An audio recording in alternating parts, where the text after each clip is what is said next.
మన పండుగలు మన సంస్కృతి కార్యక్రమానికి స్వాగతం. తెలుగువారి సంప్రదాయాలకు ప్రతిబింబంగా నిలిచేవే మన పండుగలు. ఏడుకొండలవాడ వెంకటరమణ గోవింద గోవింద అని నిత్యం లక్షల మంది కొలిచే వెంకన్న స్వామి నేడు ప్రపంచవ్యాప్తంగా అందరి మదిని తొలుస్తున్నాడు అన్నది సత్యం. దేవదేవుడు తిరుమల తిరుపతి వెంకటేశ్వర స్వామి లడ్డు ప్రసాదం అపవిత్రం అయింది అని ఏపీ ముఖ్యమంత్రి చంద్రబాబు నాయుడు స్వయంగా తెలపడంతో ప్రపంచవ్యాప్తంగా ఉన్న భారతీయులు, శ్రీవారి భక్తులు, హిందువులందరూ ఆందోళన చేస్తున్న తరుణంలో మరి తిరుమల లడ్డు అపవిత్రం అయిందా? కారణాలు ఏమిటి? రాబోయే కాలంలో పాటించాల్సిన నియమాలు ఏమిటి అనే అంశాలను సామీరి పంచానన దివ్యపీఠం ప్రధాన సంచాలకులు జ్యోతిష్య శాస్త్ర నిపుణులు ఆర్కే వేదాంతం గారిని సత్యన్యూస్ ఛానల్ ఆధ్వర్యంలో నిర్వహిస్తున్న మన పండుగలు మన సంస్కృతి కార్యక్రమంలో అడిగి తెలుసుకుందాం. మన పండుగలు మన సంస్కృతి కార్యక్రమానికి స్వాగతం గురుగారు. నమస్కారం. తిరుమల లడ్డూకి వెంకన్న స్వామికి ఉన్న బంధం ఏమిటి? ప్రపంచవ్యాప్తంగా తిరుపతి లడ్డూకు ఉన్నంత ప్రాముఖ్యత ఏమిటి? అసలు తిరుపతి లడ్డూలో ఎన్ని రకాలు ఉంటాయి గురుగారు? ఓం నమో వెంకటేశాయ. ఒకప్పుడు సరదాగా ఉండేటువంటి అడ్వర్టైజ్మెంట్, లడ్డూ కావాలా బాబు, మరొక లడ్డూ కావాలా బాబు అంటే కావాలి అన్నట్టే ఉండే. ఇప్పుడేమో లడ్డు అంటే వామ్మో లడ్డూనా అనే పరిస్థితి తీసుకొచ్చారు.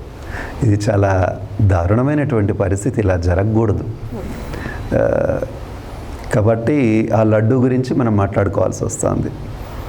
అంటే ఒక చేదు పరిణామంలో తీయటి విషయాల గురించి మాట్లాడుతున్నాం. ఈ లడ్డు అనేటువంటిది పూర్వకాలంలో లేదమ్మా. అంటే మన వెంకటేశ్వర స్వామికి సుమారు త్రేతాయుగం నుంచి చరిత్ర ఉంది.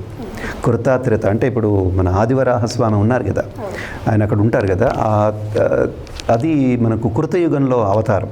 స్వామి వచ్చి అక్కడ క్షేత్ర పాలకురుగా ఉన్నారు. కాబట్టి అప్పటి నుంచి దానికి చరిత్ర ఉంది, తిరుమలకు చరిత్ర ఉంది. మనం ఏం చేస్తున్నాం అంటే మనకు తెలిసిన లేదా రికార్డ్ అయిన పేపర్లో ఉన్న చరిత్రను తిరుమల చరిత్రగా భావిస్తున్నాం. కానీ అంతకు ముందు నుంచి ఉంది. ఇప్పుడు యాదగిరి గుట్ట కూడా అంతే, ఎప్పటి నుంచో ఉంది. మనం గుర్తించాం, ఇక్కడ గుట్ట ఉంది, ఇక్కడ గుడి ఉందని గుర్తించినప్పటి నుంచి మనం రికార్డులో తీసుకుంటూ ఉంటాం. అట్లా త్రేతాయుగం నుంచి దానికి చరిత్ర ఉంది. ఆ చరిత్రలో చాలా పరిణామాలు జరిగినాయి. దాన్ని వెంకటేశ్వర స్వామిగా స్థిరీకరించినటువంటి వారు భగవద్ రామానుజులు. ఆయన్ని శ్రీ వైష్ణవ ఆలయంగా, వైఖానస ఆగమంగా, శ్రీ వెంకటేశ్వర స్వామిగా దాన్ని స్థిరీకరించినటువంటి వారు, నిర్ణయించినటువంటి వారు, ప్రపంచానికి చాటి చెప్పినటువంటి వారు భగవద్ రామానుజులు. సరే, దాదాపు ఇప్పుడు జరుగుతున్నటువంటి ఆరాధనా విధానాలు, నైవేద్యము, ఈ పద్ధతులన్నీ కూడా అప్పటి నుంచి ఎట్లా ఉన్నాయో అలాగే జరుగుతున్నాయి. భక్తులు పెరుగుతున్న కొద్దీ అంటే స్వామికి నివేదించే నైవేద్యాలు మారవు. స్వామికి ఎలా నివేదన చేస్తారు అవే మొదటి నుంచి చేస్తారు. కానీ భక్తులు పెరుగుతున్న కొద్దీ భక్తుల కోసం కూడా కొంచెం ప్రసాదం ఇవ్వాలి. తర్వాత ఇంకొక విషయం ఏంటంటే, ఒకప్పుడు ఈ అన్నదాన సత్రాలు ఉండేవి కాదు. అప్పట్లో అన్నదాన సత్రాలు ప్రసాదాలే అక్కడికి వెళ్ళినటువంటి భక్తులకి, కనుక అక్కడ వండుకొని తినే పద్ధతి కూడా ఉండదు. తర్వాత పూర్వకాలంలో మనకు ఈ లడ్డు ప్రసాదం లేదు. ఎప్పటిదాకా లేదు అంటే సుమారు 19వ శతాబ్దం వరకు లేదు. 18వ శతాబ్దంలో ఈ దాన్ని ఏమంటారు, బూందీ, తీపి బూందీ, స్వీట్ బూందీ అంటారు కదా, ఆ స్వీట్ బూందీ ప్రసాదం పెట్టడం ప్రారంభించారు. అప్పుడు ఉన్నటువంటి మద్రాస్ కమిటీ వారు నిర్ణయించారు. నిర్ణయించి అంటే ఎందుకోసం అని అంటే అక్కడి నుంచి వచ్చేటువంటి భక్తులు ప్రసాదం పంచిపెట్టుకోవడానికి ఏముంటుంది, ఇవి అంటే ఈ పులిహోర, చక్కెర పొంగలి ఇవన్నీ నిలవ ఉండేవి కాదు. ఇప్పట్లాగా 1 రోజు 2 రోజుల ప్రయాణం కూడా కాదు, అప్పుడు ఇంకెక్కువ రోజులు ప్రయాణాలు. ఇంత ప్రయాణాల్లో ప్రసాదాలు నిలవ ఉండడం కోసం అప్పటి వాళ్ళు కొంచెం బాగా ఆలోచించి ఈ బూందీ అయితే బాగుంటుందని బూందీ చేశారు. ఆ బూందీని ఒక సుమారు 1940 అంటే అంతకుముందు మనకు వడ పణ్యారము అండి. వడ అంటే ఇప్పుడు గట్టిగా ఉండి విరిచిన విరగని అప్పాలు ఉంటాయి చూస్తున్నావా, అదే అప్పుడు ప్రసాదం ఉండేది. ఎప్పటి వరకు 19వ శతాబ్దం ప్రారంభం వరకు. ఆ తర్వాత దాన్ని కొంచెంగా లడ్డూగా మార్చారు. అలా మార్చి లడ్డూ ప్రసాద నివేదన చేయడం. ఆ లడ్డూ ప్రసాద నివేదన ఎక్కడ చేస్తారు అంటే ఈ కళ్యాణ సందర్భంలో చేస్తారు. స్వామివారి కళ్యాణము, తర్వాత ఆస్థాన సేవలు అని జరుగుతూ ఉంటాయి స్వామివారికి. అక్కడ ఉన్నటువంటి ఉత్సవ ఆస్థాన సేవలు అని ప్రతిరోజు జరుగుతాయి. అంటే ఇప్పుడు ఈ తోమాల సేవ ఇవన్నీ ఉన్నాయి కదా, సహస్రమంట, దీపాలంకరణ మంటపాలు ఇవన్నీ ఉన్నాయి కదా, అట్లాంటి చోట ఈ లడ్డూ ప్రసాద నివేదనం అని ఉండేది. అలా ఉంటే అప్పుడున్నటువంటి ముఖ్యమైనటువంటి వాళ్ళు లేదా అప్పుడున్నటువంటి 100-200 మంది భక్తులు అలా పంచిపెడుతూ ఉండేవాడు. తర్వాత ఈ లడ్డూ ప్రసాదానికి బాగా అంటే ముందు రుచి, ఆ తర్వాత ప్రచారం, ఇవన్నీ కూడా బాగా లభించాయి. లభించిన తర్వాత ఏం చేశారు, అప్పుడు దాన్ని ఏమంటారంటే పడి అంటారు. ఆ పడి దిట్టం చేయడం అంటారు. దిట్టం అంటే మోతాదు అని అర్థం. పడి దిట్టం చేశారు. పడి దిట్టం చేశారంటే దాని అర్థం ఏంటంటే రోజుకి ఇన్ని లడ్డూలు ఉండాలి, ఇలా ప్రసాద నివేదన ఉండాలి అని లడ్డూల నివేదన. అంటే అప్పట్లో ఎన్ని లడ్డూలు అయ్యాయంటే సుమారు మొత్తం కలిపితే 150 లడ్డూల దాకా. ఉదయం ఒక, మధ్యాహ్నం ఒక 51, సాయంత్రం ఒక 51.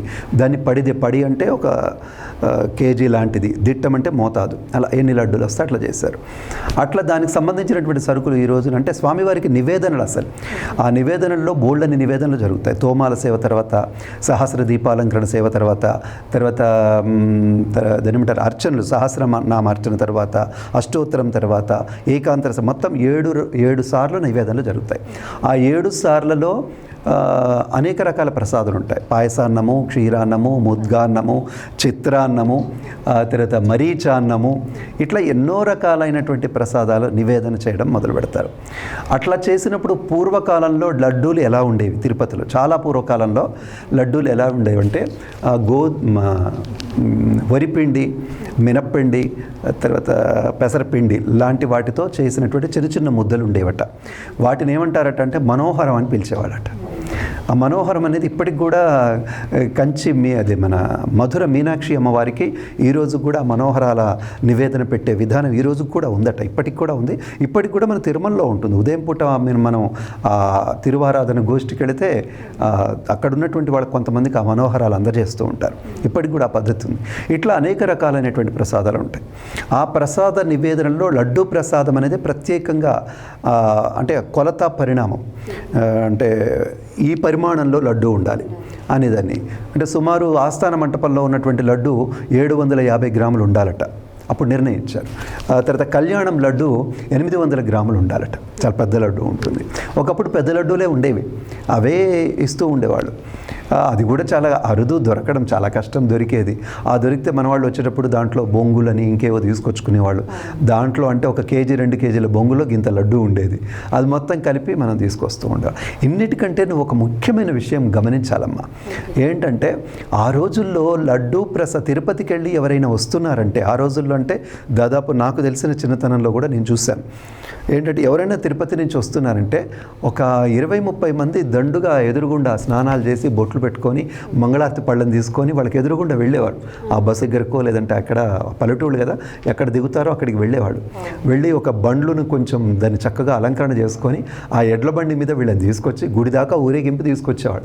ఏంటంటే తిరుపతికి వెళ్ళి వచ్చారు, వీళ్ళని ముట్టుకుంటే పవిత్రం, వీళ్ళని చూస్తే పవిత్రం, వీళ్ళు ఇచ్చిన ప్రసాదం పవిత్రం. ఇంత గొప్ప అంటే మనోభావాలు అంటారు చూసావా, ఇంత గొప్ప మానసికమైనటువంటి అనుబంధం ఆ లడ్డు ప్రసాదంతో భక్తులకు ఉండేది. సరే తర్వాత ప్రభుత్వాలు అంటే 1950 నుంచి ఆ తర్వాత 2001 నుంచి వచ్చినటువంటి ఈ కమిటీలన్నీ, తిరుపతి కళ్యాణం కమిటీలన్నీ ఆ లడ్డూని ఏం చేశాయంటే 1950లోనే అనుకుంటా నేను పేటెంట్ హక్కులు తీసుకున్నారు మనవాళ్ళు. అంటే దీన్ని కాపీ కొట్టడానికి వీల్లేదు, ఇలాంటిది మళ్ళీ ఇంకోటి చేసుకొని అమ్ముకోవడానికి వీల్లేదని పేటెంట్ హక్కులు. అంటే కాపీ కొట్టడానికి వీల్లేదు అంటే ఒక లడ్డూ ప్రసాదాన్ని ఎన్ని రకాల సుగంధ ద్రవ్యాలతో, ఎంత స్వచ్ఛమైనటువంటి పదార్థాలతో చేయొచ్చో అన్ని రకాల సుగంధ ద్రవ్యాలు, అంత స్వచ్ఛమైన పదార్థాలతో ఓ లడ్డూని తయారు చేయడం. మన ఇండ్లలో కూడా అంతే కదా, దానికి వేయాల్సినవి వస్తువులు బాగుండాలి, వాటి పరిమాణం బాగుండాలి, చేసే పద్ధతి బాగుండాలి. ఈ 3 బాగుంటే ఇంకేముంది, దాంట్లో రుచికి ఏముంటుంది. అలా ఆ రుచిని ఎవరు కాపీ కొట్టకుండా కుంకుమ పువ్వు కూడా వేస్తూ ఉంటారు. అట్లా మన వాళ్ళు తయారు చేస్తారు. ఆ హక్కును మన వాళ్ళు పొందారు వేరే వాళ్ళకి. అందుకే మీకు బయట ఎక్కడా దొరకవు ఆ లడ్డూలు. అలా చేయకూడదు. ఏదో స్వీట్ షాప్ వాళ్ళు ఈ మధ్య అన్నమయ్య లడ్డు దొరుకుతుంది, ఆ లడ్డు ఈ లడ్డు అంటారు, కానీ అట్లా చేయకూడదు, అది తప్పు. కాపీ కొట్టకూడదు, అది పేటెంట్ హక్కులు వాళ్ళు తీసుకున్నారు. అప్పటి నుంచి భక్తులందరికీ లడ్డూలు పంచడం. ఇప్పుడు ఈ మధ్య కాలంలో ఒక మంచి ఆచారం ఏంటంటే వెళ్ళిన ఉచిత దర్శనాల వాళ్ళకి లడ్డూలు ఇవ్వడం ఒక మంచి పద్ధతి ఉంది. తర్వాత లడ్డూ ప్రసాదం, తిరుపతి లడ్డూ ప్రసాదం అంటేనే అది ఒక అంటే సహజంగా ఏ ప్రసాదమైనా పవిత్రమైంది. మన దగ్గర దేవాలయాల్లో ఎక్కడెక్కడ చేసినా అది పవిత్రమైంది. మరి తిరుపతిలో ఎందుకు ఇంత పవిత్రమైంది? ఎందుకంటే చేసే తయారీలో కూడా పవిత్రత ఉంటుంది. ఆ చేసే వాళ్ళు ఎవరు ఉంటారంటే మిరాసీదారులు అంటారు. మిరాసీదారులు అంటే వంశపారంపర్యంగా వస్తున్నటువంటి వాళ్ళు. వంశపారంపర్యంగా అర్చకులు ఎట్లా వస్తున్నారో ఈ పాకశాలలో ఉండేటువంటి వీళ్ళు పాచకులు అంటారు, వాళ్ళని అర్చకులు అంటారు, వీళ్ళని పాచకులు అంటారు. ఈ పాచకులు కూడా వంశపారంపర్యంగా అంటే ఆ చేసే విధానం వాళ్ళ దగ్గర నుంచి ఆ చేతి పడికట్టు అవన్నీ అక్కడి నుంచి వస్తున్నాయి. ఆ వస్తున్నటువంటి దాన్ని అలాగే కొనసాగిస్తూ ఉన్నారనమాట. అంటే వాళ్ళ నాన్నలు తండ్రులు వీళ్ళకి చెప్తే వీళ్ళు దాన్ని కొనసాగిస్తూ ఉండడం అట్లా చేస్తూ ఉన్నారు. కాబట్టి ఆ రుచి అట్లాగే కొనసాగుతూ ఉంటుంది. రుచి ఎక్కడ తగ్గుతుంది అంటే రెండిట్లో తగ్గుతుంది.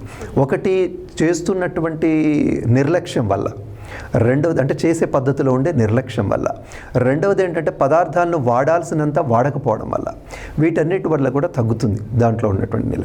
కానీ దైవానుభూతిలో ఏమీ తగ్గదు. మీరు ఎప్పుడు తీసుకున్నా ఏది తీసుకున్నా వెంకటేశ్వర స్వామి ప్రసాదం కళ్ళకు అద్దుకొని తీసుకుంటే ఆ రకమైనటువంటి పవిత్ర భావన మీకు కలగాల్సిందే, ఆ రకమైనటువంటి మీ మనో సంకల్ప సిద్ధి కూడా జరగాల్సిందే. దాంట్లో ఇప్పటికి కూడా ఉంది. అది వెంకటేశ్వర స్వామి గొప్పతనం. అయితే వెంకటేశ్వర స్వామికి ప్రపంచవ్యాప్తంగా బాగా డబ్బులున్న స్వామి అని, రిచ్ స్వామి అని, ఇంకా పిలిస్తే పలికే దేవుడని, కొంగు బంగారం అని, అయితే ఎంతైతే ప్రఖ్యాతి ఉందో అంత ప్రఖ్యాతి ఈ లడ్డూ ప్రసాదానికి ఉంది. చాలా గొప్ప విషయం ఇది. కాబట్టి అలా లడ్డూ ప్రసాదానికి మనకు అనుబంధం ఉంది. ఆ లడ్డూ లేదా నేను చెప్పినట్టుగా ఆస్థాన మంటపంలో లడ్డూలు, కళ్యాణ మంటపంలో లడ్డూలు, తర్వాత మామూలుగా నిత్యం చేసేటువంటి ఈ లడ్డూలు, వీటిని ఇట్లా భక్తులకు వితరణ చేయడం మొదలుపెట్టారు. ఇది చాలా మంచి గొప్ప పరిణామం. కాబట్టి ఈ లడ్డూ ప్రసాదం అనేది తిరుపతికి తప్ప మీరు ఇంకెక్కడా దొరకదు. ఆ రుచి దొరకదు, ఆ విధానం దొరకదు. అయితే ఇక్కడ ఇంకొక విషయం నీకు చెప్పాను ఇందాక, ఈ పేటెంట్ హక్కులు తిరుపతి వాళ్ళు పొందారని చెప్పానుగా, వేరే గుడి వాళ్ళు కూడా కాపీ కొట్టడానికి వీల్లేదు. అంటే దాన్ని చూసి యాదగిరిగుట్ట వాళ్ళు కాపీ కొట్టడానికి వీల్లేదు. అట్లా వాళ్ళు తయారు చేసి మనకు స్వామి ద్వారా ఇస్తున్నారు. అన్నిటికంటే ముఖ్యంగా మీరు మామూలుగా ఇండ్లలో కూడా మనం పులిహోర చేసుకుంటాం, దజ్జోనం చేసుకుంటాం, కానీ మీరు గుడికి వెళ్ళి తిన్నప్పుడు మీరు అనిపిస్తోంది మీకు అనుభూతి ఏంటోనండి, గుళ్ళో తింటే ఆ రుచి వేరండి అంటారు. అంటే ఏమీ ఉండదు, మీరు చేసినట్టే మీరు ఇచ్చిన పదార్థాలతో చేస్తారు వాళ్ళు కూడా. అదే దాన్నే నైవేద్యము అంటారు. అంటే నైవేద్యము అనగానే స్వామి చూస్తున్నాడా తింటున్నాడా అని మీరు అనొచ్చు. స్వామి తింటాడు, చూస్తాడు, కాబట్టే దానిలో ఆ రుచి ఉంటుంది. కనుకనే భక్తులందరూ కూడా దానికోసం ఇంతగా ఆశపడి ఎదురు చూస్తూ ఉంటారు. ఇది మన భారతదేశానికి మాత్రమే దక్కినటువంటి గొప్ప అదృష్టం. గురుగారు, తిరుమలలో జంతువుల నెయ్యితో లడ్డు తయారు చేస్తున్నా అనే అపవాదు ఉంది, నిజమేనా? ఓం నమో వెంకటేశాయ. నిజమేనా అవునా కాదా అనేది ఇంకా నేను తేల్చవలసిన అంశం కాదు. అది న్యాయస్థానం దాంట్లో ఉంది, అది మనం తేల్చేది కాదు. కానీ అలా జరిగిందా లేదా, జరగడానికి అవకాశం ఉందా లేదా, ఇది మనం ఆలోచించాలి. అందరూ ఏమంటున్నారు, జరగడానికి అవకాశం ఉందా లేదా, ఉంటే ఎట్లా ఉంది అంటే జరగడానికి అవకాశం ఉందనేది మాత్రం అందరు నమ్ముతున్నారు. ఎందుకు నమ్ముతున్నారంటే వ్యవస్థ మీద నమ్మకం లేక. అంటే ఇప్పుడున్న వ్యవస్థ అప్పుడున్న వ్యవస్థ, ఇది జగన్ చేశాడా, చంద్రబాబు నాయుడు చేశాడా, ఎవడు చేస్తే వాడు దుర్మార్గుడు, ఇది కాదు. ఇక్కడ గతంలో ఉన్నటువంటి ప్రభుత్వం వెంకటేశ్వర స్వామి విషయంలో చాలా చాలా అపరాధాలు చేసిన మాట వాస్తవం. ఎన్నో అపచారాలు, ఎన్నో అపరాధాలు చేసింది. ఆ మాట 100% వాస్తవం. అప్పట్లో ఎన్నో హిందూ సంస్థలు, మనలాంటి హిందూ యూట్యూబ్ ఛానల్స్, ఎన్నో ఛానల్స్ కూడాను అప్పట్లో ఎన్నో రకాల విషయాలు బయటికి తీసుకొస్తున్నప్పటికీ కూడా వాళ్ళు దాన్ని కప్పిపుచ్చుకొని అదంతా లేదంటున్నారు. టికెట్ల ధరలు ఇష్టం వచ్చినట్టుగా పెంచడం, ఇలాంటివి ఎన్ని చేశారు, ఎన్ని అపచారాలు చేశారు. అట్లా చేసినటువంటి వాళ్ళు కాబట్టి, అది అట్లా చేశారు కాబట్టి ఇది కూడా జరిగిండొచ్చు. ఇట్లా కూడా అలా చేశారు కాబట్టి ఇలా కూడా జరిగిండొచ్చు. ఒకటి. రెండవది ఏంటంటే, ఎవరైతే మన ప్రభుత్వాన్ని పరిపాలించేవాడు ఉన్నాడో వాడికి ఖచ్చితంగా ఈ హిందూ ధర్మం మీద ఏమాత్రం కొంచెం కూడా సానుభూతి కూడా లేని వ్యక్తి. అది ఆ మాట వాస్తవం. తను కేవలం గెలవడం కోసమే ఆ రోజుల్లో స్వరూపానంద స్వామి దగ్గరికి వెళ్ళి ఆశీస్సులు తీసుకొని ఆ హిందువుల్ని ఒక రకంగా మాయ చేసి లేదా మోసం చేసి ఓట్లు తీసుకున్నాడనే విషయం మనందరికీ తెలుసు.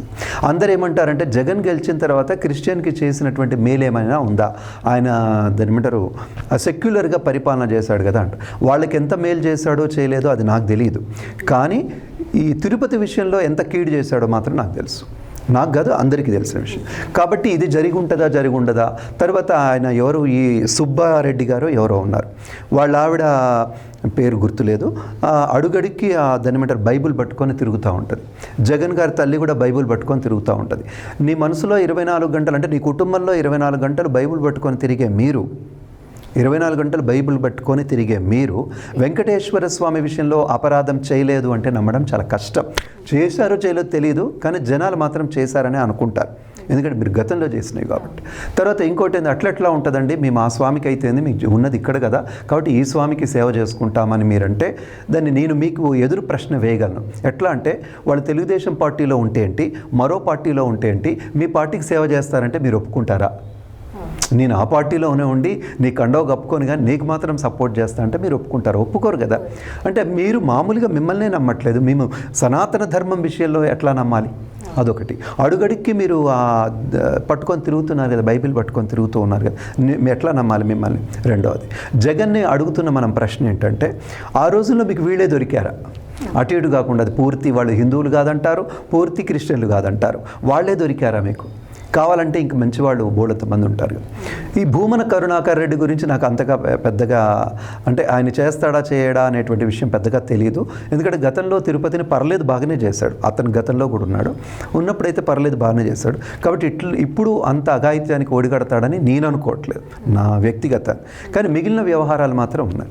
వాళ్ళందరికీ వెంకటేశ్వర స్వామి, అక్కడ ఉన్నటువంటి వెంకటేశ్వర స్వామి వాళ్ళందరికీ కూడా ఒక విగ్రహం మాత్రమే, వాళ్ళకి అది బొమ్మ మాత్రమే, మనకు బ్రహ్మ.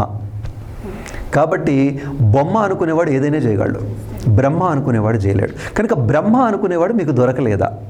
ఎందుకు పెట్టారు అంటే ఇక్కడ ఏమైందంటే జంతువుల అవేవో అన్నారు కదా, మీరు కొవ్వు కలిసిందా లేదా? అయితే కలిసిందా లేదా అంటే ఒకవేళ జంతువుల కొవ్వుని ఎందుకు కలుపుతారు? మీరు ఒకవేళ నెయ్యి కావాలంటే చీపు నెయ్యి, పనికిమాల నెయ్యి, ఇంకేదో నెయ్యి, 100కు 3 కేజీలు వచ్చే నెయ్యి తీసుకొచ్చి కలుపుతారు. జంతువులదే ఎందుకు కలుపుతారు అంటే 1857లో సిపాయిల తిరుగుబాటు అయ్యేటప్పుడు అదేదో దాంట్లో పంది కొవ్వును పెట్టేసి మన వాళ్ళందరినీ ఏదో చేసినట్టుగా, ఆవు కొవ్వును పెట్టి మన వాళ్ళని చేసినట్టుగా, సైనికుల్ని అవమానించినట్టుగా ఇప్పుడు కూడా మన వాళ్ళని అవమానించాలనే కుట్ర కోణం వీళ్ళలో దాగి ఉంటుంది అనుకోకుండా ఉండలేం. జరిగిన పరిణామాన్ని బట్టి చెప్తాను. నాకు తెలిసిన జరిగిన ఒక సామాన్యుడిగా, ఒక భక్తుడిగా, ఈ సనాతన ధర్మం మీద ఉన్నటువంటి నాకు శ్రద్ధగా నేను చెప్తున్నది ఏంటంటే, జరగలేదు అని నేను అనుకోను, జరిగింది అనుకుంటాను. ఒకటి జరిగింది పొరపాటు అని కూడా నేను అనుకోను, కుట్ర అనుకుంటాను. మీరు ఎట్లా అంటారండి కుట్ర అంటే, మీరు ఇప్పుడు వెంకటేశ్వర స్వామి సంకీర్తన అనే బ్లాగ్ ఓపెన్ చేయండి, అన్నమయ్య సంకీర్తన, వెంకటేశ్వర స్వామి సంకీర్తన టీటీడీ అనే బ్లాగ్ ఓపెన్ చేయండి. చేస్తే తప్పకుండా మీకు 20 పుస్తకాల తర్వాత మీకు యేసు సంకీర్తనలు కనపడతాయి, 20 సంకీర్తనల తర్వాత యేసు సంకీర్తనలు కనపడతాయి. అంటే దాని అర్థం ఏంటి? దీంట్లో కుట్ర లేకపోతే అంటే నా బ్లాగులో అవెందుకు ఉంటాయండి? ఇన్ని రోజుల నుంచి మీరు చూస్తున్నారా లేదా? చూస్తున్నప్పుడు ఇది మీకు కనపడుతుందా లేదా? కనపడితే ఇది ఎవడో దాని కారకుడు ఎవడో పెట్టి పక్కకు తొలగించలేరా, తీసేయలేరా? ఎందుకు తీసేయలేకపోతున్నారు? అయినా వెంకటేశ్వర స్వామి సంకీర్తనలో నువ్వెందుకు వచ్చి జోరబడుతున్నావు అంటే, ఈయనకు ఒక ప్రచారం ఉంది, ఈ ప్రచారం ఉన్న దగ్గరికి పోతే మనం కూడా ప్రచారం అవుతాం, చూసేవాడు మనల్ని కూడా చూస్తాడు. అంటే ఆ వెంకటేశ్వర స్వామి పబ్లిసిటీని ఉపయోగించుకోవడానికి నువ్వు జ్వరపడుతున్నావు అంటే దీన్ని కుట్ర అనకుండా ఏమంటా? నీ పార్టీ పెద్ద ఫంక్షన్ చేస్తున్నప్పుడు అవతలోడు వచ్చి మాట్లాడితే నువ్వేమంటావు? తీసి నెట్టి అవతలి పడేస్తావు కదా. జగన్ను నేను అడుగుతున్నా, అవునా కదా? అంటే నువ్వు చేసే ఫంక్షన్ మొత్తం నాది అని చెప్పుకోవడానికి నువ్వు సిద్ధంగా ఉన్నావు, ఎందుకంటే ఖర్చు పెడుతుంది నువ్వు, చేసుకుంటుంది. అదేవిధంగా మా వెంకటేశ్వర స్వామి డబ్బులు, మా వెంకటేశ్వర స్వామి ఆస్థానం, మా వెంకటేశ్వర స్వామి పూజా విధం, అక్కడ నీకు ఏం పని ఉంది అసలు? ఒక ముఖ్యమంత్రిగా వెళ్ళు, దర్శనం చేసుకుంటే చేసుకో. అక్కడికి ఎవరైతే ధర్మాన్ని నిలబెట్టగలుగుతారో, కాపాడగలుగుతారో వాళ్ళని చెయ్యి. తర్వాత ఇంకొకటి ఏంటంటే, అసలు ఈ కమిటీ ఎందుకోసం, ఆలయ కమిటీ ఎందుకోసం? ఆలయ కమిటీ అనేటువంటిది ఆలయంలో ఉన్నటువంటి మిగిలిన అన్నిని పరిరక్షించడానికి కదా. మీరు డబ్బులు మాత్రమే పరిరక్షిస్తున్నారు, డబ్బులు మాత్రమే మేనేజ్ చేస్తున్నారు. అంటే మీరు ఉన్నది డబ్బులు మెయింటైన్ చేయడానికి, మేనేజ్ చేయడానికి. దేవాలయం ఎక్కడ మేనేజ్ చేస్తున్నారు అసలు? మీరు దేవాలయం మేనేజ్ చేయట్లేదు. దేవాలయం మేనేజ్ చేస్తే అక్కడ ఒక 2 జియర్లు ఉన్నారు కదా, వాళ్ళు ఎందుకు మాట్లాడరు? ఒక్కరోజైనా మాట్లాడారా? ఈరోజు కాదు, జగన్ పరిపాలన ఉన్నప్పటి నుంచి వాళ్ళ ప్రాముఖ్యత ఏమైనా ఉందా? వాళ్ళ ప్రాముఖ్యత తగ్గిపోయింది. ఈ విధంగా అక్కడ తిరుపతిలో అంటే ఇవన్నీ కూడా మనకు పైకి వచ్చినవి, తెలిసినవి. ఎప్పటి నుంచో అంటే సుమారు ఒక 10 సంవత్సరాల నుంచి మొత్తుకుంటున్న ఒక విషయం ఏంటంటే, అన్యమతస్తులు అక్కడ ఉద్యోగస్తులుగా ఎందుకుంటారు? ఇది ఎప్పటి నుంచో చెప్తున్నారు కదా ఈ విషయాన్నంతా. అంటే ఇవన్నీ కూడా అలాగే కొనసాగుతున్నాయి. కాబట్టి మీరు ఇందాక అడిగారు, అది కలుషితం అయ్యి ఉంటుందా అంటే, లేదు అని నేను అనలేను, ఉంది అని నేను అనకూడదు, అది విషయం. మన పండుగలు మన సంస్కృతి కార్యక్రమంలో చిన్న బ్రేక్. ప్రపంచవ్యాప్తంగా తిరుమల తిరుపతి లడ్డుకున్న ప్రాముఖ్యతను తక్కువ చేయడంలో హిందువులు కించపరిచినట్లే అంటున్నారు, కాదంటారు? అది వాస్తవం అనేటువంటి విషయమే. ఎందుకంటే మీరు చూడండి, దేవుణ్ణి నమ్మని లేదంటే కొన్ని ఛానల్స్ ఉన్నాయి. ఛానల్స్ పేరు నేను చెప్పను. కొన్ని ఛానల్స్ అంటే మన బాగా నేషనల్ లెవెల్లో పేర్లు ఉన్న ఛానల్స్, తెలుగు ఛానల్స్తో సహా ఉన్నాయి. నేను వాళ్ళని అడుగుతున్నది ఏంటంటే, మీరు దైవాన్ని విశ్వసించినప్పుడు దైవానికి సంబంధించిన వార్తలే వేయకండి. అయితే ఇప్పుడు మీరు చూడండి, అన్ని ఛానల్స్ ఏం చేస్తాయి తెలుసా? ఈరోజు తిరుపతిలో జనం ఇంతమంది ఉన్నారు, లేదంటే హుండీలో ఈయన డబ్బులు వచ్చాయి. అంటే నీకెందుకు అసలు తిరుపతి గొడవ? నీకెందుకు? నీకు ఆ తిరుపతే వద్దంటున్నావు, దేవుడినే నమ్మనంటున్నావు. దేవుడిని నమ్మని వాడికి మళ్ళీ ఆ 10 నిమిషాలు తిరుపతిని చూపించి అక్కడ రష్ ఉంది లేదా ప్రసాదాలు అంతున్నాయి, ఈ విషయం ఎందుకు చెప్తున్నావు అంటే, ఆ పేరు చూపిస్తే కానీ జనాలు నీ ఛానల్ చూస్తారు. అంటే నీ ఛానల్ చూడడానికి నా వెంకటేశ్వర స్వామిని ఉపయోగించుకుంటావు. అదేవిధంగా ఆ ఛానల్స్ నడవడం కోసం, ఆ ఛానల్స్ ప్రచారం కావడం కోసం ఇలాంటిది చాలా అద్భుతంగా ఉపయోగపడుతుంది వాళ్ళకి. ఇది ఉపయోగపడమే కాకుండా, అంత పెద్ద తిరుపతిలోనే కల్తీ జరిగితే మన గుళ్ళో కల్తీ జరగదా? అందరికి వచ్చేటువంటి మాట. తిరుపతికి ఇంకొకటి ఏమవుతుందంటే, తిరుపతికి వెళ్ళి హుండీలో కానుకలు సమర్పించే వాళ్ళు వీళ్ళు ఉంటారు కదా, వాళ్ళందరూ ఏమనుకుంటారు, మనం ఇచ్చినంతా కూడా దుర్వినియోగం అవుతుంది కదా, మనం ఇవ్వాల్సిన అవసరం ఉందా అనేటువంటి భావన కూడా వస్తుంది. తర్వాత ఇంకోటి ఏంటంటే, అసలు దేవుడికే రక్షణ లేదా, లేదంటే దేవుడి దగ్గరే న్యాయం లేదా? ఇవన్నీ కూడా మనం ఏం చేస్తా అంటే, సనాతన ధర్మం మీద ఉన్నటువంటి నమ్మకాన్ని కొంచెం క్షీణింపజేస్తాయి. ఏది మాట్లాడుకున్నా మనం తిరుపతి గురించో లేదా మన రాముడి గురించో మన కృష్ణుడి గురించో మాట్లాడకుండా ఉండలేం కదా. రామాయణం గురించి పలచన పడేశారు, రాముడి గురించి పలచన చేస్తూ ఉన్నారు. ఇంకా మనకు సంబంధించిన అంటే మన నమ్మకాలన్నింటినీ వాళ్ళు ఎద్దేవా చేయడం అన్నమాట. ఎక్కడున్నాడు చూపించు, ఉంటే ఇట్లా ఎందుకు ఉంటుంది, వెంకటేశ్వర స్వామి ఏం చేస్తున్నాడు, కళ్ళు మూసుకున్నాడా, ఇలాంటి కబుర్లన్నీ వాళ్ళు చెప్తూ ఉంటారు. నిజంగా వెంకటేశ్వర స్వామి కళ్ళు తెరిచాడా తెరవలేదా అనేది వైఎస్ రాజశేఖర రెడ్డి ఉంటే అడగండి, ఆయన చెప్తాడు. వెంకటేశ్వర స్వామి కళ్ళు తెరిచాడా లేదా?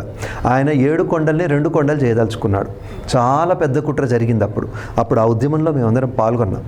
విశ్వ హిందూ పరిషత్తు కూడా చాలా పెద్ద ఉద్యమం చేసింది. 3 నెలల ఉద్యమమో 6 నెలల ఉద్యమం, అది మామూలు ఉద్యమం కాదు. అంత ఉద్యమం చేస్తే అది మొత్తం తొలగిపోలేదు, అంటే అది నిలిపివేయబడింది.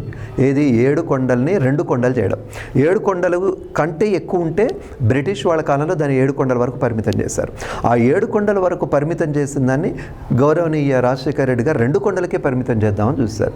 చేస్తే మరి మిగిలిన కొండలు ఏం చేస్తారు అంటే, చర్చి కట్టడానికి ట్రై చేశారు. అప్పట్లో ఇవన్నీ జరిగినాయి, మీకు తెలియకపోవచ్చు, మీకు గుర్తు లేకపోవచ్చు. మేము చూసాం కాబట్టి, మా కళ్ళ ముందర జరిగింది కాబట్టి ఆ వెనక ఉన్నటువంటి కుట్ర కోణం ఏంటో మాకు తెలుసు. తర్వాత మొత్తం నన్ను అడిగితే, మొత్తం ఆంధ్రప్రదేశ్లో ఎన్ని చర్చిలు ఉన్నాయో కేవలం తిరుపతిలో అన్ని ఉంటాయేమో. ఇది కుట్రగాక ఏమవుతుంది? అవునా? అయితే మీరు ఎందుకు కుట్ర చేస్తున్నారంటే, మతం మీద కాకపోతే ఈ దాడి ఎవరి మీద? మా డబ్బుల మీద దాడినా, మా దేవుడి మీద దాడినా, మా మనుషుల మీద దాడినా? కాదు కదా, మా మతం మీద దాడి, సనాతన ధర్మం మీద దాడి. సనాతన ధర్మం మీద దాడి చేస్తారు కాబట్టి ఒక్క చిన్న లోపం దొరికినా కానీ కాకుల్లాగా పొడుచుకొని తినడానికి వీళ్ళందరూ సిద్ధంగా ఉన్నారు. కాబట్టి అట్లా ఏమైపోయిందంటే, ఆ విషయము జంతువుల కొవ్వు కలిపారు అనేటువంటి విషయం. ఇప్పుడు ఒకవేళ చంద్రబాబు నాయుడు బయట పెట్టకపోతే ఏం జరిగేది అంటే, నేను అనుకుంటున్నా, నా స్టోరీ నేను చెప్తున్నా. ఏం జరిగేది అంటే, ఓహో పెద్ద మీరు ఇంత గొప్ప అనుకుంటున్నారు కానీ మీరు తింటున్నదంతా జంతువుల కొవ్వే అని ఏదో ఒక రోజు వాడే మనల్ని ఎద్దేవా చేస్తాడు. చేసి మీ స్వామి ఏం చేస్తున్నాడు, మీరేం చేస్తున్నారు, గుడ్డి కళ్ళు మూసుకొని కూర్చున్నారా, మేము ఎప్పటి నుంచో ఈ పని చేస్తున్నాం. సేమ్ ఇందాక బ్రిటిష్ వాళ్ళు మన సైన్యాన్ని చేసినట్టు. ఈ మాట వాడప్పుడు మాట్లాడితే మన పరిస్థితి ఏందంటారు? కాబట్టి చంద్రబాబు నాయుడు మాట్లాడడం కరెక్టే, ఇప్పుడు పవన్ కళ్యాణ్ రియాక్ట్ అవ్వడం కరెక్టే, కానీ అంతకంటే ఎక్కువ ప్రజల్లోంచి ఆ రకమైన భావన రావాలి. హిందూ ధర్మానికి ఏ చిన్న విఘాతం కలిగిన ఏ చిన్న ఇబ్బంది కలిగినా ప్రజలు మేల్కొనడానికి సిద్ధంగా ఉండి, నన్ను అడిగితే ఈ పరిణామం ఏదైతుందో లడ్డూకు సంబంధించిన వివాదం నన్ను అడిగితే చాలా గొప్పది, చాలా మంచిది, రావాల్సిన వివాదం ఇది. ఎందుకంటే జనాన్ని నిద్ర లేపడానికి ఏదో ఒకటి ఉండాలిగా, లేదంటే వీళ్ళు పడుకుంటారు కానీ హిందువులందరూ నిద్రపోతున్నారు. సనాతన ధర్మంలో ఎప్పుడు కూడా చూద్దాంలే, చేద్దాంలే, అవునేమో కాదేమో అంటే మన హిందువులే 2గా విడిపోతారు. ఆ విడిపోయి కొంతమంది ఏమో తెలుగుదేశం పార్టీ, కొంతమంది ఏమో జగన్. నేనేమంటా అంటే, నువ్వు హిందువు కదా, ముందు హిందువులాగుండు, తర్వాత తెలుగుదేశం, తర్వాత జనసేన, తర్వాత ఏమైనా. ముస్లిం అంతే చేస్తున్నాడు కదమ్మా, క్రిస్టియన్ అదే చేస్తున్నాడుగా.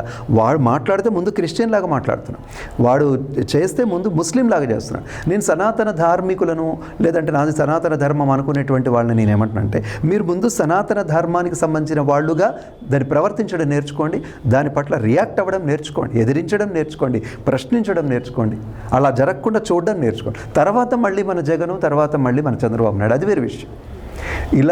ఇలాంటి నిద్ర మేల్కొల్పడానికి మన ఇప్పుడు సత్య న్యూస్ ఛానల్ లాంటి వాళ్ళు ఇలా చాలా ప్రయత్నాలు చేస్తున్నారు.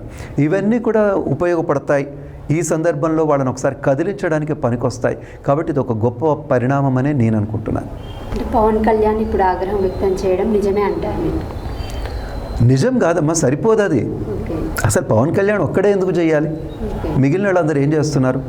నాకు తెలుసు ఈ ఎమ్మెల్యేలు వీళ్ళందరూ కూడా ప్రతి వినాయకుడి మంటపం దగ్గరికి వచ్చేసి పెద్ద పెద్ద డైలాగులు కొడుతూ ఉంటారు. అప్పుడు ధర్మం అంటారు, ఏదో చెప్తూ ఉంటారు.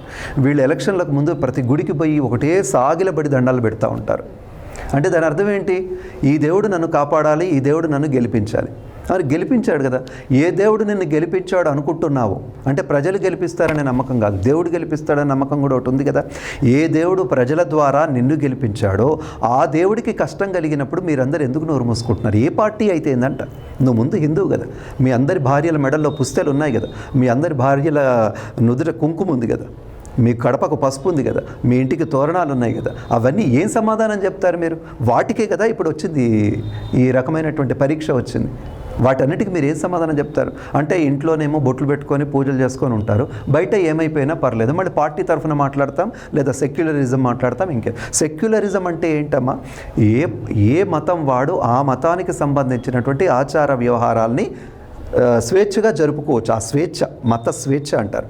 అది ఉందా లేదా? అది ఉంటే నా మతంలో ఇంకొకడు ఎందుకు పనిచేస్తాడు? ఒకవేళ లేదండి అది అందరికీ ఉందంటే మరి మిగిలిన చర్చిల్లో కూడా హిందూ ఉండాలి, మసీదుల్లో కూడా హిందువులు ఉండాలి. అట్లా లేరే? ఈ ప్రశ్న అడగకూడదు. ఈ ప్రశ్న అడిగితే మతోన్మాదం అవుతుంది, లేదా నరేంద్ర మోడీ మనుషులు అవుతారు వీళ్ళందరూ. ఈ ప్రశ్న అడిగితేనే నేను మతోన్మాదిని. ఈ ప్రశ్న అడగకుండా నా తిరుపతిలో ఎంతమంది క్రిస్టియన్లు ముస్లింలని భరిస్తే అంత సెక్యులరిస్ట్ నేను. పవన్ కళ్యాణ్ ఎందుకు అంత ఆగ్రహం వస్తుందంటే, నాకే ఇంత ఆగ్రహం వస్తే పవన్ కళ్యాణ్కి రాకేం చేస్తుంది? రావాల్సిన వాడు కదా పాపం, ఆయన భక్తుడు, మొదటి నుంచి వాళ్ళ ఇంట్లో భక్తి ఉంది. వాళ్ళు చెప్పాడు, చిరంజీవి ఎన్నోసార్లు చెప్పాడు నేను ఆంజనేయ స్వామి భక్తుడు అని.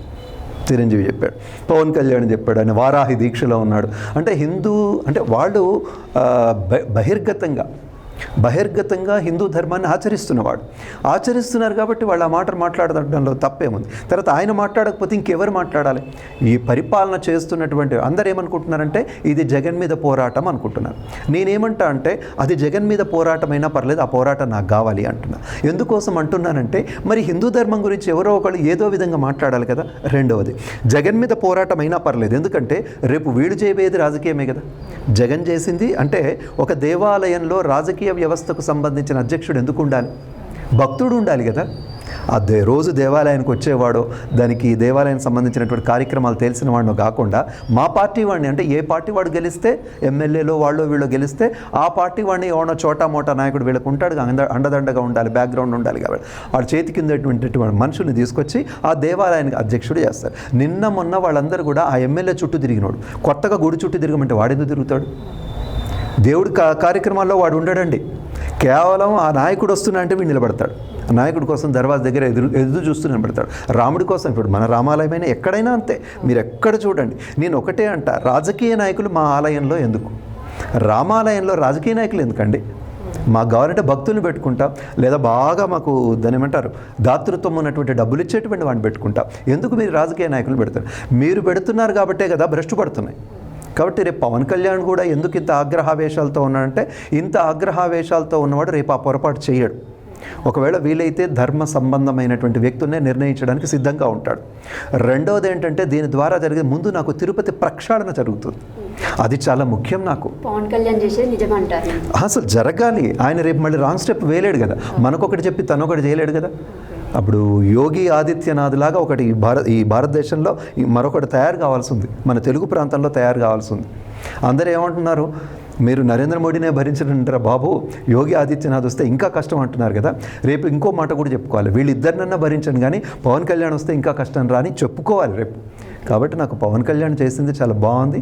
ఆయనకు మీ ఛానల్ ద్వారా కూడా నేను ధన్యవాదాలు తెలియజేస్తున్నా. ఆయనను చూసి మిగిలిన నాయకులు కూడా స్ఫూర్తి పొందండి, అందరూ కూడా స్ఫూర్తి పొంది ముందు ఆ తిరుమల తిరుపతిని ప్రక్షాళన చేసే కార్యక్రమాన్ని మొదలుపెట్టండి అని కోరుకుంటున్నాను. గురుగారు, తిరుమలలో ఇలాంటి సంఘటనలు జరగకుండా ఎలాంటి కఠిన నిర్ణయాలు తీసుకోవాలంటారు? ఇందాక మనం అనుకున్నది అదే, ముందు ధర్మం తెలిసినటువంటి వాడు, అక్కడున్న ఆగమ సిద్ధాంతాలను తెలిసినటువంటి వాడు. అంటే దీనికోసం మీకు చెప్పాల్సిన అవసరం లేదండి. మీ పార్టీ డెవలప్ కావాలంటే మీకు ఎలాంటి కార్యకర్తలు కావాలి? మీ పార్టీని డెవలప్ చేయడానికి మీకు ఎలాంటి కార్యకర్తలు కావాలో మీకు తెలుసు కదా. మీ ఏరియాలో పార్టీ, ఒక బిజినెస్ డెవలప్ కావాలంటే అక్కడ ఎలాంటి వ్యక్తి ఉండాలో మీకు తెలుసు కదా. ఒక ఛానల్ డెవలప్ కావాలంటే ఆ ఛానల్ డెవలప్మెంట్ ఆఫీసర్ ఎలాంటి వాడు ఉండాలో తెలుసుగా. గుడి డెవలప్ కావాలన్నా లేదంటే గుడి చక్కగా నడవాలంటే ఎవరు ఉండాలో మీకు తెలియదా? తెలియక జరుగుతుందా? తెలిసి జరుగుతుంది. తిరుమల తిరుపతి వెంకటేశ్వర స్వామికి ఆదాయం ఎంత ఉందో నువ్వు చెప్పాల్సిన అవసరం లేదు. వడ్డీ కాసులు వాడు ఆయనే. ప్రపంచంలోనే డబ్బులున్నవాడి డబ్బులు మీరు తిని, డబ్బులున్నవాడి డబ్బులని మీరు ఇళ్లలోకి పంపించుకొని ఆ బంగారంతో సహా మీరు మోసి వెంకటేశ్వర స్వామి మొహాన జంతువులకు ఉన్న లడ్డు కొడతారా? రవరవాది నరకాలు వాడు భూమి మీద అనుభవించి తీరుతాడు. అందులో వెంకటేశ్వర స్వామి యొక్క ఇది ఎలా ఉంటుందో ఇందాక నేను చెప్పాను. కాబట్టి ఆయన వెంకటేశ్వర స్వామికి ఆగ్రహం వస్తే ఎలా ఉంటుందో అందరికీ తెలుసు. రవరవాది నరకాలు అనుభవిస్తారు. కనుక దేవాలయ పరిరక్షణలో ముఖ్యంగా పూజారులను గౌరవించాలి. ఎలా ఉండాలంటే ముఖ్యంగా పూజారులను గౌరవించాలి, అక్కడ స్థానాచార్యులను గౌరవించాలి, ఆగమ పద్ధతులు తెలిసి అంటే ఒక ఆగమ పద్ధతి ఉంటుంది. ఇది చేయకపోతే నష్టం ఏంటి? ఇది తక్కువ అంటే ఇప్పుడు చాలామంది ఏం చేస్తుంటారంటే, ఇప్పుడు మన చుట్టుపక్కల దేవాలయాలు కూడా చూస్తే గతి లేక వీళ్ళందరూ ఏం చేస్తారంటే, ఆ దేవుడికి ఏ నూనె అయితే ఏంట్లే, దేవుడికి ఏ ప్రసాదం అయితే ఏంట్లే, దేవుడు ఎలా తింటే ఏమిట్లే అంటే వచ్చే జన్మలో వీళ్ళందరూ కుక్కలై పుడతారట. రామాయణంలో ఉంది, అది నేను చెప్పడం కాదు. ఇలాంటి ఒకవేళ అలాంటి వాళ్ళు ఎవరైనా దేవాలయానికి అధ్యక్షులుగా కానీ లేదంటే దాని ఏమంటారు ధర్మకర్తల మండలిలో కానీ ఇలాంటి కక్కుర్తి పడే వెధవలు ఎవరైనా ఉంటే దేవుడి విషయంలో, దేవుడికి ఎలాంటిది ఏంటంటే నీకు ఎలాంటిదో నీ ఇంటికి వచ్చే గెస్ట్కి నీకంటే మంచి భోజనం పెడతావు. నీకు ఎలాంటి భోజనం తింటావో నీ ఇంటికి వచ్చే గెస్ట్కు మంచి భోజనం పెడతావు. గెస్ట్కు మంచి భోజనం పెడితే ఆయన పరమాత్మనండి, అఖిలాండ కోటి బ్రహ్మాండ నాయకుడు. నీ ఇంట్లోంచి తెచ్చి పెడుతున్నావా? ఆయన లడ్డూని ఇంకాస్త మంచిగా తయారు చేయొచ్చుగా. మీరు కక్కుర్తిపడి దాన్ని తక్కువ తయారు చేసి ఏంటో మీరు పొడిచి గెలిచింది ఏంటో చెప్పండి. అలా చేయడం వల్ల తిరుపతికి ఒరిగిన గొప్పతనం ఏంటో చెప్పండి. కాబట్టి నేనేమంటున్నానంటే ధార్మికంగా తెలిసిన వాడు, అన్ని గౌరవించి కనీసం గౌరవించగలిగిన వాడు, అలాంటి వాడని మన దేవాలయ వ్యవస్థలోకి తీసుకోవాల్సినటువంటి అవసరం ఉంది. ధార్మిక మండలిని తిరుపతి వాళ్ళు ఎప్పుడూ పెట్టారు, కాకపోతే అది కొనసాగలేదు. పివిఆర్కే ప్రసాద్ గారు, ఈ రమణాచారి గారు ఉన్నప్పుడే పెట్టారు, అది కొనసాగలేదు. నేను అనుకుంటున్నాను ఇప్పుడు పవన్ కళ్యాణ్ గారి ద్వారా అలాంటి మంచి మంచి మార్పులు వస్తాయని నేను భావిస్తున్నాను. ఇప్పుడు తిరుపతి లడ్డు విషయంలో జరిగినట్లు అన్ని దేవాలయాలలో అలా జరుగుతుందేమో అని హిందువులలో ఆలోచన రేకెత్తుతుంది. నిజమే అంటారా గురువుగారు? అలా అన్ని చోట్ల పాపాత్ములు ఉంటే అట్లాగే జరుగుతుంది, కానీ అట్లా అనుకోకూడదు. ఎవడికో చదువుకుంటే ఉద్యోగం రాలేదని నీ కొడుకుని చదివించకుండా ఉంటున్నావా? మళ్ళీ వీడిని కూడా బీటెక్ చేయిస్తున్నావు కదా, అట్లెట్లా కుదురుతుంది? దీనికి సంబంధం లేదు. అయితే ఎక్కడైనా ఏ దేవాలయమైనా నేను చెప్తుంది ఏంటంటే, దీనికోసం మీరు తిరుపతి కోసం వెంపర్లాడితే మీ కాలనీలో ఉన్న దేవాలయం ఏదైతే ఉందో ముందు దానికోసం వెంపర్లాడండి. మీ కాలనీలో ఒక దేవాలయం ఉంటుంది, మీరు తిరుపతి దాకా మీరు వెళ్ళలేకపోవచ్చు, మీ గొంతు వినిపించకపోవచ్చు, కానీ మీ కాలనీలో ఒక దేవాలయం ఉందిగా, అక్కడ దేవుడికి సంబంధించినటువంటి వ్యవస్థ సక్రమంగా ఉందా లేదా, పూజారి వ్యవస్థ సక్రమంగా ఉందా లేదా, లేకపోతే మనం ఎలాంటి నిర్ణయాలు తీసుకోవాలి. కానీ ఈ కాలనీలో ఏం చేస్తూ ఉంటారంటే, సహజంగా వాడు వచ్చినప్పుడల్లా చందా డబ్బులు ఇస్తారు, ఆ కళ్యాణాన్ని పిలిస్తే పోతారు, వాళ్ళు ఇచ్చే గౌరవాలు తీసుకుంటారు, అప్పుడు ఆ లైట్లు అవన్నీ చూసి బాగా నడుస్తుంది అనుకుంటారు. కానీ నిత్యం వెళ్ళి అసలు కార్యక్రమాలు బాగా జరుగుతున్నాయా, ప్రసాదాల్లో క్వాలిటీ ఉంటుందా లేదా, ఎందుకు ఉండట్లేదు? ఆ మాటకు వస్తే ఇంకొక మాట కూడా చెప్తా. ఒక వెధవ అన్నాడు, బోల్డంతా కల్తీ కలిసిందండి, అడుగడుక్కి కల్తీనే ఉంది, మనం తింటుంది కూడా కల్తీనే, వెంకటేశ్వర స్వామికి ఇంతకంటే మంచిది ఎక్కడి నుంచి వస్తుందని అడిగాడు వాడు వెధవ. అంటే నేనేమంటున్నాడు, కల్తీ అనుకోనే తింటున్నామా మనము అంటున్నా. మనం తింటున్నాం, కల్తీనే తింటున్నాం, కానీ తినేటప్పుడు ఇది కల్తీది అనుకొని తింటున్నామా? ఏమనుకొని తింటున్నాం? నాకున్నటువంటి బడ్జెట్లో ఇది చాలా మంచిది అనుకొని తింటున్నాం, అంతే కదా. కల్తీది అనుకుంటే ఎవడు తింటాడమ్మా? చెప్పండి మీరు, వాడు ముందర పెట్టేసి దీంట్లో పలానా కలిసిందని చెప్పండి, ఎవడు తింటాడు? కల్తీ కాదు కదా. అంటే నీకు తినేటప్పుడు అట్లా అనుకో, మంచిది అనుకొని తింటున్నాం. హోటల్ కూడా చూసేటప్పుడు ఏం చూస్తావు? ఇక్కడ ఏదో చాలా బాగా చేస్తారట. బూట్లు కొనేటప్పుడు ఏం చేస్తావు? బ్రాండెడ్ అంట. అంటే నీ మట్టుకు నువ్వైతే ఇవన్నీ మంచివనే తీసుకుంటున్నావు, ఒక కల్తీ కాదు కదా. కాబట్టి తిరుపతి వెంకటేశ్వర అంత కల్తీ అయినప్పుడు ఇది ఎందుకు కల్తీ కాదని నువ్వు ఎట్లా అనగలుగుతావు? ఎందుకు అంటావు? తర్వాత ఇంకోటి ఏంటంటే, అంతటా కల్తీ అయింది కాబట్టి ఇది కల్తీ కావాలని లేదే. ఇప్పుడు అంత కల్తీ అయినప్పుడు ఏం చేస్తున్నాం? మనకు మంచి నూనె కోసం ప్రయత్నం చేస్తున్నామా లేదా? అది 200 రూపాయల నూనె ఉంటే అది వద్దండి, 400 రూపాయల నూనె కొనుక్కోండి, 1000 రూపాయల నూనె కొనుక్కోండి, అక్కడ గానుగు పట్టించుకోండి. మనం ఏర్పాట్లు చేసుకున్నామా లేదా? మన దగ్గర ఉన్నటువంటి బడ్జెట్ అంటే ఈ మిడిల్ క్లాస్ వాళ్ళు కూడా దాన్ని ఆచరించడానికి లేదంటే ఆ విధమైనటువంటి విధానాలు కొత్తగా మొదలు పెడుతున్నారా లేదా? ఇక్కడ నేనేమంటా అంటే, తిరుపతి వెంకటేశ్వర స్వామికి బడ్జెట్ లేదా? ఉందా లేదా?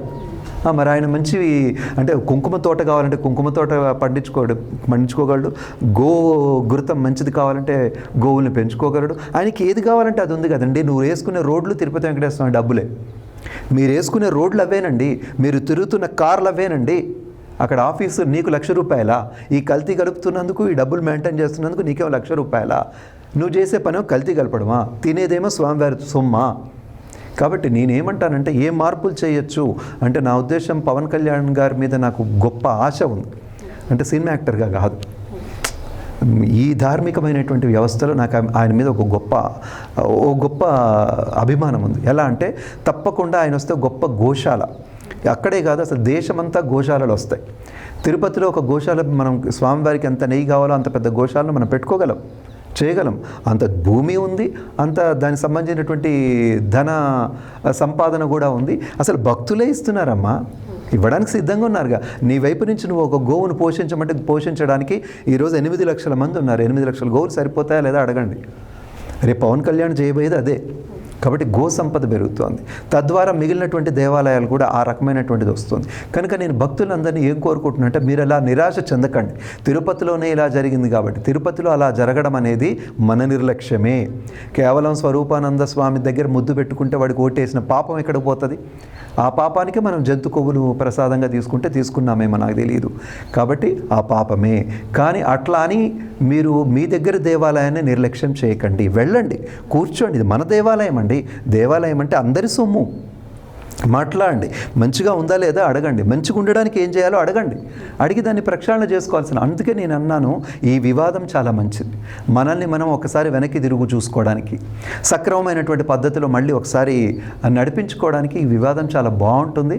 రావాల్సిన వివాదమే అని నేను కోరుకుంటున్నాను. అది మన పండుగలు మన సంస్కృతి కార్యక్రమంలో చిన్న బ్రేక్.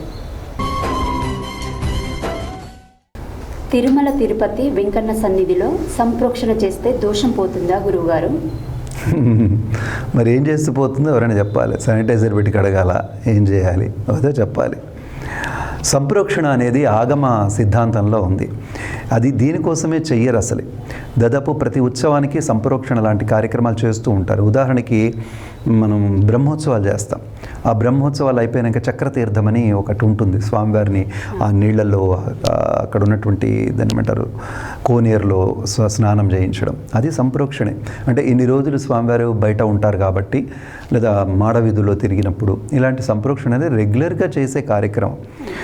రెగ్యులర్గా అంటే అలా అపచారం అనిపించినప్పుడు చేసిన మన పెద్దలు ఆగమ పాంచరాత్ర ఆగమ శాస్త్ర ప్రకారంగా నిర్ణయించిన సిద్ధాంతం అది. అయితే ఇక్కడ ఏం చేయాలి అంటే ఇలాంటి అపచారాలు అపరాధాలు జరిగినప్పుడు, అంటే ఉదాహరణకి మీ ఎవరో వస్తారు క్యూ లైన్లో, ఎవరో గబుక్కుని నిలబడి బహుశా పాపం పరిస్థితులు బాలేక అక్కడే చనిపోతారు. అదంతా అయిపోతుంది, అందరూ కూడా ఇదైపోతారు, మైలపడిపోతారు. కాబట్టి అలాంటి సందర్భంలో అందరినీ స్నానం చేయించడం కుదరదు. లేదంటే అందరినీ దర్శనం లేదు అని వెళ్ళగొట్టడానికి వీల్లేదు. కనుక అప్పటికప్పుడు ఏం చేస్తారు అంటే దానికి సంప్రోక్షణ కార్యక్రమం ఉంటుంది. సంప్రోక్షణ కార్యక్రమం అంటే కలశాలలో పవిత్ర జలాల్ని ఆహ్వానించి లేదా వీలైతే తీసుకొచ్చి, లేదంటే మన వేద మంత్రాలతో వాటిని ఆహ్వానించి, ఆ తర్వాత తద్వారా దాన్ని అగ్నిపూర్వకంగా, తర్వాత జలపూర్వకంగా ఆ విధంగా సంప్రోక్షణ చేస్తారు. ఎందుకు అది ఎలా ఉపయోగపడుతోందంటే, ఉదాహరణకి మీరు ఇండ్లల్లో పూజలు చేసుకున్న, దేవాలయానికి వెళ్ళిన, పూజ చేస్తున్నప్పుడు ఒక కలశ పూజ అంటూ ఒకటి చేస్తారు. చేసి ఏం చేస్తారు, మీరు మీద నీళ్లు చల్లుకోండి, దేవుడి మీద నీళ్లు చల్లండి, పవిత్రవా అని చెప్తూ ఉంటారు. అంటే అప్పటి వరకు మీరు స్నానం చేసే వెళ్ళారు కదా, మళ్ళీ ఎందుకు నీళ్లు చల్లుకోమంటారు? స్నానం చాలా శుభ్రంగా చేసి వెళ్ళాం కదా, మళ్ళీ ఎందుకు నీళ్లు చల్లుకోమంటారంటే, ఇక్కడ కేవలం శారీరక పరిశుభ్రతే కాదు, మానసిక పరిశుభ్రత కూడా అవసరం. అంటే దాని అర్థం ఏంటంటే, అప్పటి వరకు మన మనసులో ఉన్నటువంటి వేరే భావనలు, ఈ మనం చేస్తున్నటువంటి పూజకు ఆటంకం కలిగించేటువంటివి ఏవైనా ఉంటే, మన లోపల ఉన్నటువంటి అన్ని శక్తులను కూడా, మనస్సును కూడా, బుద్ధిని కూడా పవిత్రం చేయడం కోసం, ఆ జలాల్ని సంప్రోక్షణ చేయడం కోసం ఒక మంత్రం చెప్పారు. పుండరీకాక్ష అనేటువంటి మంత్రం చేత ఎవరైతే నీళ్ళు జల్లుకుంటారో అది పవిత్రమైపోతుందని అన్ని రకాల శైవ, వైష్ణవ, గాణాపత్య, తర్వాత మిగిలినటువంటి అన్ని ఆగమాలు కూడా నిర్ణయించినటువంటి ఒక వేద మంత్రం. కాబట్టి తద్వారా దేవాలయాల్ని సంప్రోక్షణ చేయడం అనే పద్ధతి ఒకటి ఉంది. కాకపోతే ఇప్పుడు మీకు అదేదో ప్రత్యేకంగా కొత్తగా, అంటే ఇట్లా చేస్తే ఇన్ని రోజులు చేసిన దోషాలు పోతాయా, అంటే పాపాలు చేసి ఇట్లా చేయొచ్చా అని మీరు దాన్ని తీసుకుంటున్నారు. కానీ అది సహజంగా, అంటే అక్కడ ఉన్నటువంటి పూజా విధానంలో సహజంగా జరిగే ప్రక్రియ అది. అగ్ని ద్వారా, జలం ద్వారా అలా చేస్తూ ఉండడం సహజంగా జరిగే ప్రక్రియ. అదే చేస్తున్నారు. తద్వారా దోషం పోతుంది, తప్పకుండా పోతుంది. పోకపోతే ఆ ప్రక్రియ చేయాల్సినటువంటి అవసరమే లేదు. ఎలా పోతుందంటే, ఎలా వచ్చిందో అలా పోతుంది. అది పోయినప్పుడు ఎట్లా తెలుస్తుందంటే, నేను ఒక సంవత్సరం తర్వాత మాట్లాడతాను మళ్ళీ నేను ఈ విషయం. సంప్రోక్షణ చేస్తే దోషం పోయిందా లేదా అనేది ఒక సంవత్సరం తర్వాత మళ్ళీ మనం ఇంటర్వ్యూ చేద్దాం. అప్పుడు వెంకటేశ్వర స్వామి గురించి మనం మాట్లాడదాం. అప్పుడు దోషం ఎలా పోయిందో నేను చెప్పగలుగుతాను. తిరుమల తిరుపతి లడ్డు అపవిత్రమైంది కాబట్టి అన్ని దేవాలయాలలో శుద్ధి చేయాలంటారు గురుగారు. అట్లా ఎక్కడ చెప్పబడలేదు, అలా అవసరం లేదు. అందుకే నేను ఇందాక ఒక మాట అన్నాను. అంటే సహజంగా ఈ దేవాలయ సంప్రోక్షణ అనేటువంటిది ఎప్పుడు చేస్తూ ఉంటారంటే, పూజలు సక్రమంగా జరగకుండా ఏదైనా మధ్యలో అవాంతరం ఏర్పడినప్పుడు, తర్వాత ఒక పూజారి నుంచి ఇంకో పూజారి వస్తున్నప్పుడు, అంటే పాతగా ఒక పూజారిని పెట్టుకున్నాం, కొత్తగా ఇంకో పూజారి ఎక్కాడు, ఆయన వెళ్ళిపోయాడు, ఈయన వస్తున్నాడు, అప్పుడు ఆ లఘు సంప్రోక్షణ అని చేస్తారు వాళ్ళు. ఎందుకు చేస్తారంటే, ఆయన ఏం చేశాడు, ఆయన చేసినప్పుడు పూజలు మంచిగా చేశాడో, చెడ్డ చేశాడో, దోషాలు చేశాడో, ఏం చేశాడో నాకు తెలియదు.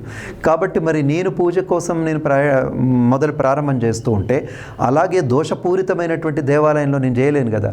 కాబట్టి నాకు పవిత్రం అనుకున్నటువంటి సంప్రోక్షణ నేను చేసుకుంటాను. చాలా చిన్న విషయం అది, చాలా చిన్న విషయం అది. అందుకే చెప్తున్నా, అది చాలా చిన్న విషయం. ఇప్పుడు మనకు అది పెద్దగా కనపడుతుంది. సంప్రోక్షణ అనేది రోజు పేపర్లో వస్తుంది. అదంతా అంటే ఈ కలుషితమైనటువంటి ప్రసాదం తీసుకున్నటువంటి దేవాలయం అనేది ఒక పెద్ద ప్రాపగండా అయింది. మరి కలుషితమైంది కాబట్టి కలుషితమైందా అంటే కాలేదు, ఇదిగో సంప్రోక్షణ చేస్తున్నామని చెప్తే అది మనకు పెద్ద విషయం లాగా దానికి అనిపిస్తుంది. కానీ అదొక పెద్ద విషయం కాదు, సహజంగా అక్కడ జరుగుతూ ఉంటుంది. అంటే అన్నీ జరిగేటువంటి పొరపాట్లన్నీ మనకు తెలియాల్సినటువంటి అవసరం లేదు కదా. అక్కడ ఏదో అనిపిస్తోంది, తప్పు అనిపిస్తే వెంటనే సంప్రోక్షణ చేస్తూ ఉంటారు. అది ఆగమంలో ఉంది. అయితే ఇప్పుడు అన్ని దేవాలయాల్లో చెయ్యాలా అంటే, నేను ఇక్కడ అందుకే ఇందాక చెప్పాను, మీ దేవాలయాలకు కూడా మీరు వెళ్ళండి. అక్కడ అసలు దేవాలయ కార్యక్రమాలు బాగా జరుగుతున్నాయి లేదా మీరు చూడండి. నాకు తెలుసు చాలా దేవాలయాల్లో అర్చక వ్యవస్థే సరిగ్గా లేదు, సక్రమంగా లేదు. ఒకవేళ అర్చక వ్యవస్థ సక్రమంగా ఉంటే ఈ దేవాలయ అధ్యక్షులు ఎట్లా ఉన్నారంటే, వాడు ప్రపంచానికి అధ్యక్షుడిలా మాట్లాడతాడు. దేవాలయ అధ్యక్షుడు అంటే ఏంటండి? మా ఒక పెద్ద ఆయన చెప్పారు, దేవాలయ అధ్యక్షుడు అంటే ఏంటో చెప్పాడు. దేవాలయ అధ్యక్షుడు అంటే దేవుడు దొర, పూజారి పెద్ద జీతగాడు, అధ్యక్షుడు చిన్న జీతగాడు. నీకు పేరు కదా అధ్యక్ష పదవి, అలా పెట్టుకున్నాం. అధ్యక్షుడు అయినంత మాత్రాన మనకి ఏమైపోయిందంటే, పార్టీ అధ్యక్షుడు, కుల సంఘానికి అధ్యక్షుడు, దానికి అధ్యక్షుడు, దీనికి అధ్యక్షుడు అనగానే వాడు కూర్చు చేసుకోవడం, ఫోజులు కొట్టడం, నేనంటే చాలా గొప్ప అనుకోవడం. అక్కడ చిన్న జీతగాడివి నువ్వు. దేవాలయంలో ఒక చిన్న జీతగాడివి, అలా ఉండాలి నువ్వు. అంతేగాని అధ్యక్షుడిలాగా అక్కడ ఉన్నటువంటి పూజారుల మీద, అక్కడ ఉన్న వ్యవస్థ మీద పెత్తనం చెలాయించడం కాదు. తర్వాత భక్తులందరికీ నేనేం చెప్తానంటే, ఇష్టం వచ్చినట్టుగా డబ్బులు వస్తున్నాయి కదా అని గుళ్ళు కట్టకండి. ఎందుకంటే కట్టడం చాలా తేలికండి, కానీ నిర్వహణ చాలా కష్టం. స్వామికి సంపూర్ణమైన చక్కగా భోజనం పెట్టగలుగుతున్నామా లేదా, ఆరగింపు చేయగలుగుతున్నామా అలా చూసుకోవాలా వద్దా, నిత్యం అర్చన చేసేటువంటి పద్ధతి ఉందా లేదా, అసలు రోజు పూలదండలు తెచ్చే పద్ధతి ఉందా లేదా. మనకు దేవాలయం అంటే పూలే ఉండవు, అసలు ఆ శ్రద్ధే ఉండదు ఎవరికి. పూలు కావాలనే శ్రద్ధే ఉండదు, ఎవడో భక్తుడు తెస్తే తప్ప. నేనేమంటే దేవాలయం ఒక పూలదండ వెయ్యాలా? దేవాలయం ఒక పూలదండ వేయాలి, దేవాలయ నైవేద్యం పెట్టాలి, ఆ తర్వాత భక్తుడు వస్తాడు కొబ్బరికాయ కొడతాడు.